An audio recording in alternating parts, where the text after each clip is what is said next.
Today we are going to discuss about public finance. The production of good finance. Finance is required.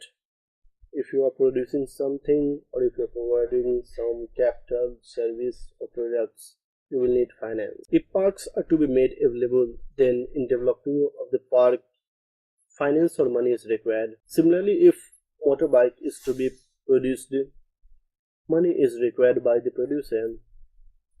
The distinction between production of the public and private goods make us think that how finance are raised by public sector. The finance used in the public work is called public finance.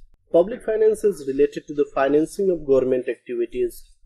That is how government raises money to produce goods and services. It is a subject of financial operation. Public treasury. Public finance is a subject. It is taught in most of the university. But since this is in the introductory course, we will discuss some of the basic point of the public finance. Public finance has undergone repeated revision in line with the development in state and government activities.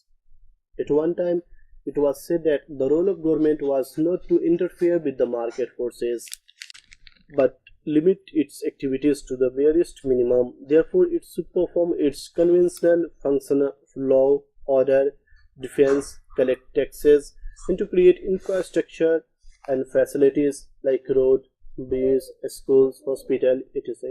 Public finance deals with finance of the government. The finance of the government includes the raising and disbursement of the government funds, the public fund. Carl Flem says that the term public finance has come to be confined to the study of funds raised by government to meet the cost of the government activities and responsibilities. The subject matter of public finance deals with not only the way in which public treasury operate, it also deals with the repercussions of the policies adopted for the use of the public fund. Musgrave calls the government sector as a public household. The objective of the households are allocation of resource. It means that government will tax rich people and spend money in areas where private sector will not invest. For example, private sector will not develop parks and roads. Distribution of income and wealth. Government redistributes income by taxing rich and spending on the welfare program of the poor. It will reduce income incompatibilities or inequalities in society by subsidizing food item, public services, utility and services. Stabilization of prices and employment. Government will stabilize prices by controlling price of the food item and other essential items and will invest so that people are employed well. So what are different components of public finance? Public finance has three levels which operates at central, state and local. The subject of the public finance looks into financial problems and policies of the government at three levels and studies intergovernment financial relations as well. The area of public finance also sees how the three levels of the government raise and share resources for the development works. Some of the main components of public finance are public revenue. Sources of government income are taxation and its effect on economy. Non-tax revenue such as fee, fines, grants, interest receipt, etc. Public debt problem. Public debt is a source of income. Public expenditure. Through public expenditure, government participate and contribute to the financial flow of the economy. It also acts as a tool for implementing welfare and other policies. The expenditure that government makes affect the economies because government expenditure is inflow to the economy and an impetus to the growth of the economy. Financial administration. It involves issues of financial administration including public budget, its approval, financial implementation, control system, and audit system. The financial administration is very important in public finance. Federal finance. It studies the multi-layer, that is the three layer of the government system of the and its legislation which necessitate a division of the functions and resources between the different tiers of the government and intergovernment relations. Similarities and dissimilarities between public and private finance. Private finance means the financial problems an individual economic unit, a household, a shop, a firm, a company, etc. Private finance does not form a part of the government. So what are the similarities? Modern economies are monetized, that is, goods and services are exchanged through a medium of money. In other words, both public and private sector creates and use financial claims. Both are engaged in activities that involve purchase, sale, and other transactions. Both are thus engaged in the production of goods and services. Exchange goods and services, save capital, invest capital for further creating more money. In order to finance its operation and invest in projects, government create money, which is a financial asset, raise loan, make payment, etc. Similarly, the private economy's unit lends, borrow, receive payment, make payment, etc. In this respect, both are quite similar. So both sectors are engaged in satisfying wants of the society. Both have limited resources at their disposal and they try to maximize their decisions to optimize the use of the resources. Then what are the dissimilarities? Private economy unit has to live within its means and its borrowing capacity is less than the government.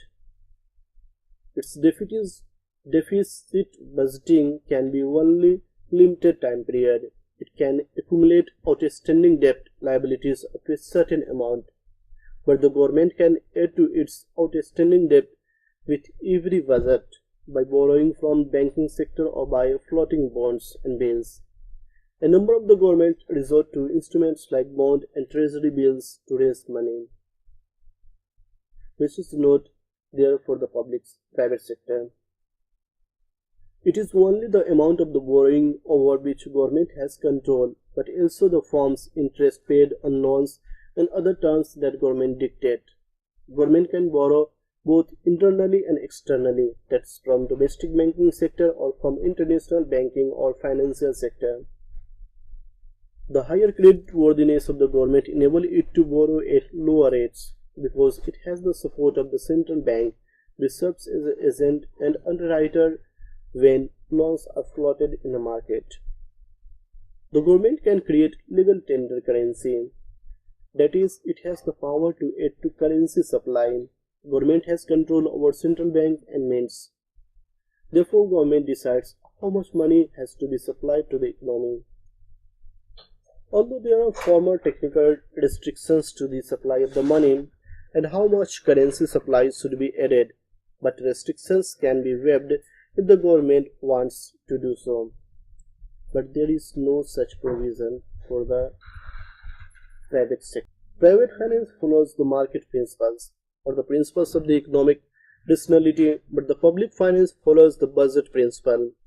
The market principle is that private sector will invest where there are profit. On the other hand, public budget or budget principles means that investment will be made not only on the basis of profit but on the basis of redistribution of resources and benefits to the citizen of the country. The government is interested to take the long-term and short-term view of the economy because society is a perpetual entity and for its welfare Many activities are needed which have no immediate economic returns. For example, education does not have short-term returns. The government has complete power to raise money through taxes, confiscation, borrowing, printing notes. It has to use its power carefully because overborrowing by the government from the banking sector can lead to banking sector leave their money for the private sector. This is called crowding out. Similarly, excessive taxation can discourage saving and investment by the citizen. What can be said about public finance is that there are some fundamental differences between public and private finance, but it is essentially to remember that public finance is a part of the total economy. The activities of the public and private sector affects each other because there is a mutual transferring of the resources. The economic system and public finance. The public sector is the important sector and it can be operated in an effective way to improve the performance of the economy. The classical economist believes that private sector was always efficient because it responded to the market signals and that market directs where to invest money. The market directs investment where there is profit and that is the most efficient way to make decisions. Classical economists were therefore against too much interference of the government. They believed that if government would start spending money in various sectors of the economy, then government will have to borrow from banking sector. This will lead to the budget deficit. Budget deficit in their views was not good and government should try to balance the budget. On the other hand, there is a Keynesian view. So what is Keynesian view? Keynesian view says that government will have to invest to increase employment and wage. Government investment will also correct market failure. The borrowings by government will lead to budget deficit and interfere with the economy. It was said that government should balance the budget. Thank you for discussion. We will discuss some other topic in our next lecture.